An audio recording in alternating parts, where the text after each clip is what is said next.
ആവശ്യമായ സ്ഥലം ലഭ്യമാക്കാൻ കഴിഞ്ഞാൽ ബജറ്റിൽ അനുവദിച്ച ലോ കോളേജ് കട്ടപ്പനയിൽ ആരംഭിക്കാൻ ഇടപെടൽ നടത്തുമെന്ന് മന്ത്രി റോഷി അഗസ്റ്റിൻ. PSC ജില്ലാ ഓഫീസിന്റെ ശിലാസ്ഥാപന ചടങ്ങിലാണ് മന്ത്രിയുടെ പ്രഖ്യാപനം. എല്ലാ മേഖലകളിലും ജില്ല മുന്നേറ്റം കൈവരിക്കുകയാണ്. ഇടുക്കി മെഡിക്കൽ കോളേജും വികസനത്തിന്റെ പാതയിലാണ്. 2 മാസത്തിനുള്ളിൽ ഭൂനിയമ ഭേദഗതി ബില്ലിൽ ചട്ടങ്ങൾ രൂപീകരിക്കും. ഇതോടെ ജില്ലയിലെ ഭൂപ്രശ്നങ്ങൾക്ക് പരിഹാരമാകും.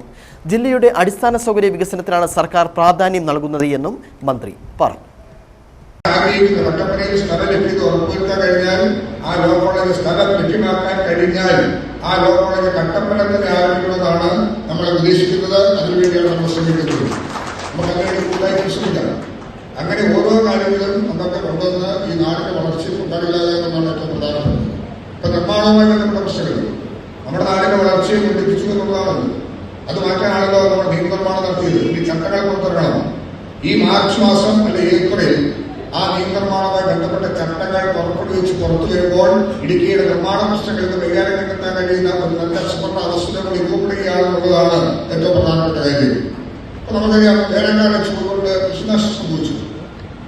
ആ സന്ദർഭത്തിൽ നമ്മുടെ കൃഷിയിടങ്ങളെല്ലാം സന്ദർശിച്ചു. അതൊരു ജനരേഖയാകും എന്ന സംസാരം ഉണ്ടായെങ്കിലും എന്താ സ്ഥിതി? ഞാൻ അഭിമാനത്തോടെ പറയുന്നു, കേരളത്തിലാദ്യമായിട്ടാണ് വേനൽ ചൂടിൽ കൃഷി നശിച്ചവർക്ക് നഷ്ടപരിഹാരം കൊടുക്കാൻ തീരുമാനമെടുക്കുന്നത്.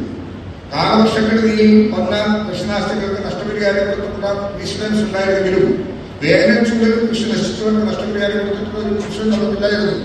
എങ്കിലും ഞാനും മന്ത്രി പ്രസാദും ഈ സ്ഥലം സംബന്ധിച്ച് ഗവൺമെന്റിന് റിപ്പോർട്ട് കൊടുത്ത് ഇന്നലെ ആ അപേക്ഷയിന്മേൽ വന്നവർക്കെല്ലാം തുറന്നു കൊടുക്കാൻ 10 കോടി രൂപ ഗവൺമെന്റ് അനുവദിച്ചു എന്ന വിവരം ഈ സന്ദർഭത്തിൽ അറിയിക്കാൻ ഞാൻ ആഗ്രഹിക്കുകയാണ്.